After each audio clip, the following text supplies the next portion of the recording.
Kentucky, Republican Senator Rand Paul. Senator Paul, thanks for joining us this morning. You are going to deliver the Tea Party response to the President's State of the Union.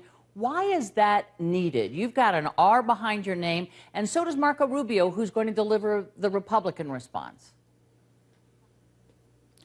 I think it just shows that there is a movement within the Republican Party that's been very vocal. I think particularly in the 2010 elections, there was a big movement that helped us win elections.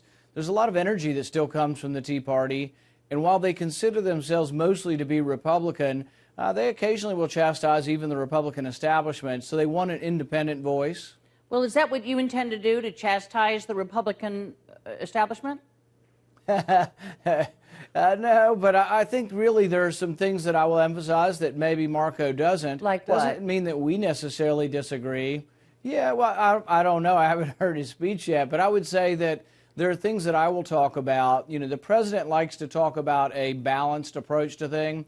We'll talk, for example, about a balanced budget and how that would be good for the economy. The president likes to say everybody needs to pay their fair share, which means he wants to raise taxes. I'll talk about the Republican message, which is we believe that you stimulate the economy by reducing taxes, not revenue neutral. I mean really reducing taxes, cutting the corporate tax in half, cutting the personal income tax, and the fact that you actually sometimes bring in more revenue when you cut tax rates. Well, as you know, you're joined by fellow Republicans, some of whom are not particularly associated with the Tea Party, in your quest for what they call real cuts and not just cuts in the growth. I want to get back to Senator Rubio again, because you're both delivering these responses to the president. He was on the cover of Time magazine as the new face of the Republican Party. He has Tea Party support. I wonder, when you look at that and when you look at the Republican Party, do you and he represent different parts of the Republican Party? Are you therefore rivals? Who's the face of the Republican Party right now? Well, I don't think anybody gets to choose who the face is or say that you or someone else is the face.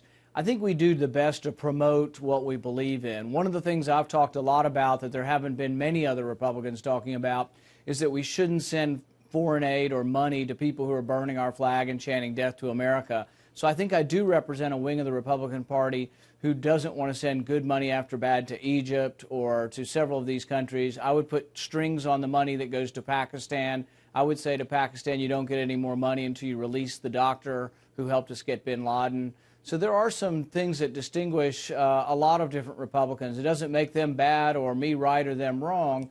What it means is that there is a Tea Party wing that is interested in not sending money to people who are not acting like our allies.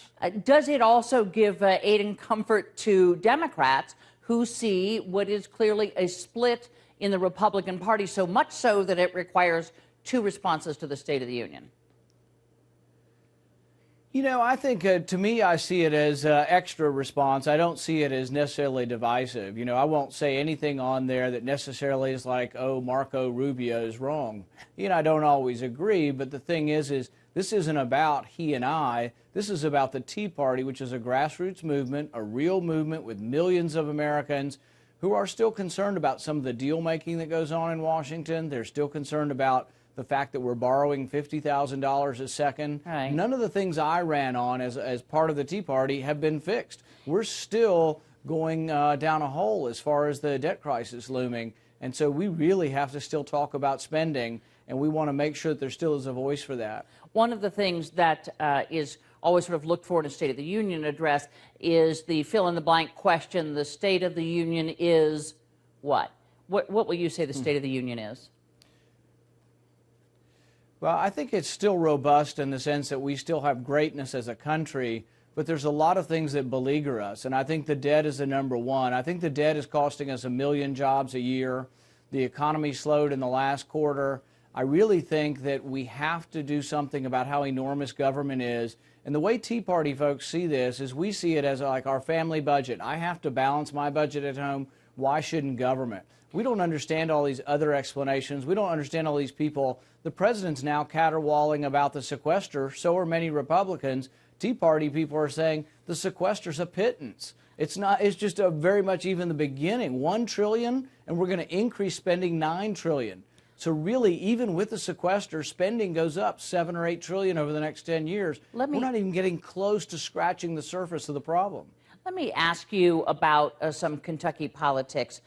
You have said, I believe, that you will support Senator Mitch McConnell, who's up for re-election in 2014. Do you believe he will face a Tea Party challenge? I think it's unlikely. I haven't heard any Republican challenger come forward. I don't know, but I haven't heard of any challenger coming forward.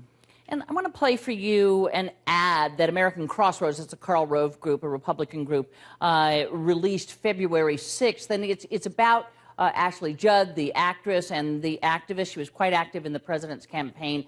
And she has been mentioned frequently as perhaps a Democratic challenger to Mitch McConnell. Here's part of that ad. Ashley Judd, an Obama-following radical Hollywood liberal who's right at home here in Tennessee. I mean Kentucky. When you see an ad this far out from a Republican group, it says to me that maybe Senator McConnell, who's the Republican leader in the Senate, is in a little trouble. Is he at this point looking weak? You know, when I heard Ashley Judd might run for office, I thought maybe it was Parliament, since she lives in Scotland half of the year. But no, I think really that part of politics is making sure people know about who you're running against. Ashley Judd's a famous actress. She's an attractive woman and presents herself well, and from what I understand is articulate. But the thing is, she doesn't really represent Kentucky. I mean, she was a representative for Tennessee last year. She lives in Tennessee. So, yeah, I think you do need to make sure people know about that so people don't think she's really from Kentucky or lives here. And a couple of questions just on, we've got some confirmations coming up. We have the Lieu confirmation for Treasury Secretary Hagel for Defense, as well as Brennan for the CIA. Are you going to vote against any of those men? I'm most concerned about Brennan, and I'm going to demand answers this week. Senator Wyden asked, can they do drone strikes in the United States? And Brennan went on for 5 minutes talking about optimizing transparency and never answered the question. Until I get an answer of whether or not you can kill an American citizen in America, that's what Wyden asked. Can you kill an American in America with only the president's word? And he never answered the question. So I'm going to demand an answer to that question. But I also don't think, I think it's very unseemly that a politician gets to decide the death of an American citizen. They should answer about the 16-year-old boy, Alwaki's son, who was killed, not as collateral damage, but in a separate strike. They've never answered that. Right. I think you should be tried for treason. If you're an American citizen, you go overseas and you take up arms, I'm probably for executing you, but I would want to hear the evidence. I would want to have a judge and a jury. It can be fairly swift, but there needs to be a trial for treason. The president, a politician, Republican or Democrat, should never get to decide someone's death by flipping through some flashcards and saying, do you want to kill him? I don't know. Yeah, let's go ahead and kill him. All right. So we'll put that as a question mark for John Brennan at the CIA, and yes for the other two. Well, I haven't decided really. Okay. Hagel's, really struggling, and so. Thanks.